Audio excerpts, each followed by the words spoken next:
the mud in the city of Kemah runs so deep. This process is known as hydroexcavation. And we're using this watery excavation to expose just one of the latest dramas. Pretty sure this is broken glass, not a rock.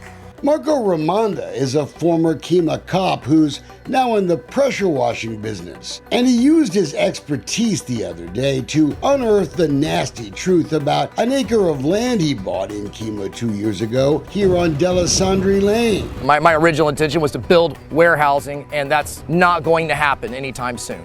I just have a tax liability at this point. So what was Marco trying to show us? I had a hard time believing that there was garbage 6 feet under the top of my land until I dug and found garbage 6 feet under my land. On the day we watched the machine trying to pull up the concealed trash underneath the ground, it got clogged. All right, inside here we got a piece of broken glass that clogged my nozzle. I am not sticking my hand in there to dig it out.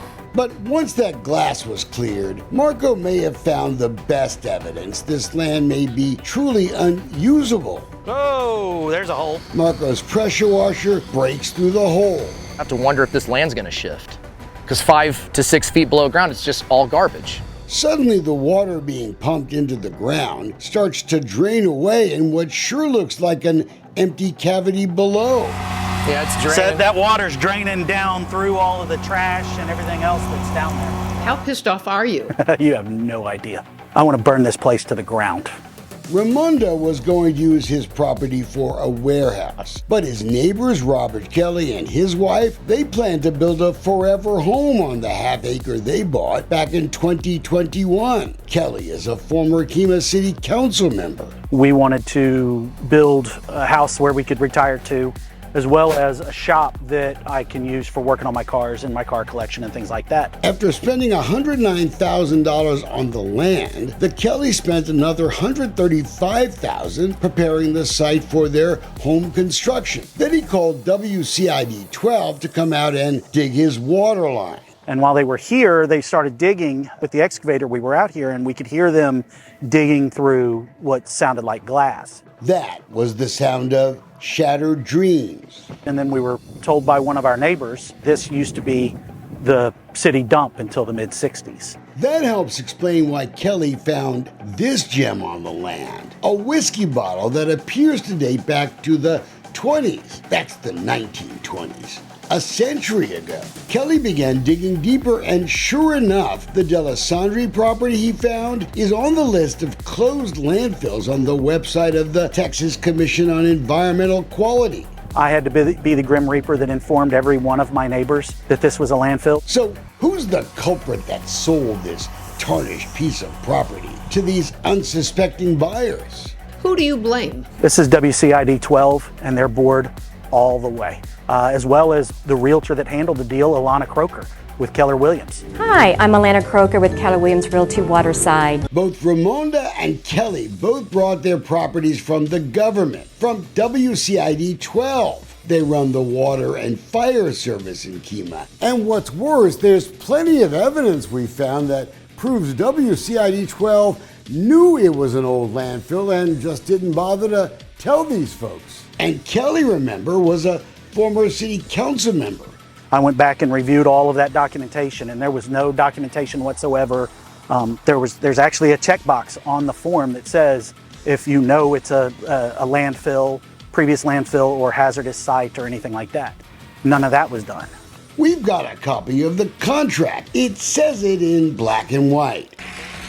Marco says he wasn't told either. I feel that I've been wronged. If you've been keeping up with the never-ending chaos in Kemah, you know we just can't get enough of former Mayor Matt Wiggins, who was president of WCID 12 at the time and the architect of this now suspect real estate deal. Resolution concerning sale of surplus property. We're talking about the 4.676 acres that is right near the southeast corner of Lawrence Road and Delisandre. And this spring, the WCID board decided they wanted to sell it. And look who was put in charge of making sure it was sold properly. Matt Wiggins. He's being given the power to determine how to sell it.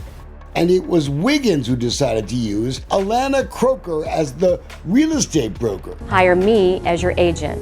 claiming that she's the only real estate agent in town, which isn't really true. The WCID tried to sell the D'Alessandri property in one 4.6 acre tract of land back 3 years ago, but that deal fell through, and we now know why. As part of that real estate deal, WCID had to pay for a Phase 1 environmental study back in September of 2020, which found that Kemah still had all kinds of junk on that land. Old satellite photos show worn tracks of dump trucks. The study concluded by saying, quote, "The items observed and unobserved are considered an environmental concern for the site." That's why the first prospective buyer backed out of the deal. Look at this November 1st, 2020 email from Croker to WCID's legal counsel and all the board. The buyers have decided they don't want to move forward for what they want to do with the property as a residential home. The landfill really bothers them, and who blames them? WCID 12 then decided to break up the tract on D'Alessandri into smaller pieces. They had already done a Phase 2 environmental study, completed in October of that year. That study found a higher level of arsenic on the land, but said it didn't appear to pose an environmental concern to the subject property. If you were going to buy that property for your home, you'd want to know anyway. But the WCID failed to mention that little arsenic problem to the folks who were buying all this property. No, I was not told. You were not told. Okay. Including Todd Alexander, who was buying a half an acre from WCID 12. Well, actually, I was going to build a house, but that's out the window. There's no way I'm putting a house on that property. State law requires notice in real property records when land used to be a landfill. But we look, it's not there on this property, and there's no evidence WCID, Matt Wiggins, or his friend, the real estate broker, said a word. Unlike the builders, I have your best interest in mind. Alana Croker wasn't just WCID 12's real estate broker and the beneficiary of their land deals. She's been Matt Wiggins' personal real estate broker too. But in the D'Alessandri land deal, she was Robert Kelly's real estate agent too, meaning she got all of the commission on that deal.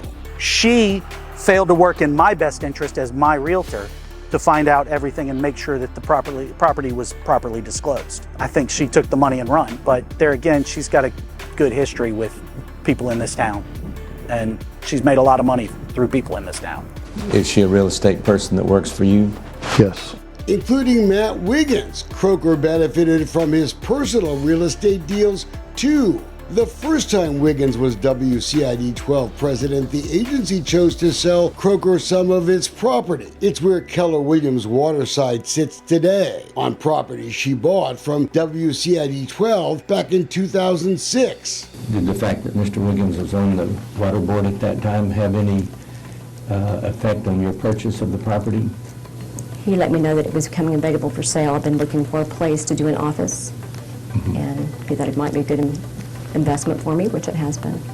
The assessed value of the 1.5 acres she bought from WCID 12 has gone from being worth $200,000 to now $1.8 million in the past 10 years. It's nice to get tipped off to a good real estate deal, don't you think? Those depots, they were taken in lawsuits Matt Wiggins filed against a number of Kemah homeowners who had complained about his real estate deals after Hurricane Ike. The relationship between him and Croker was explored a little further at the time. Turns out Wiggins had paid her personal taxes.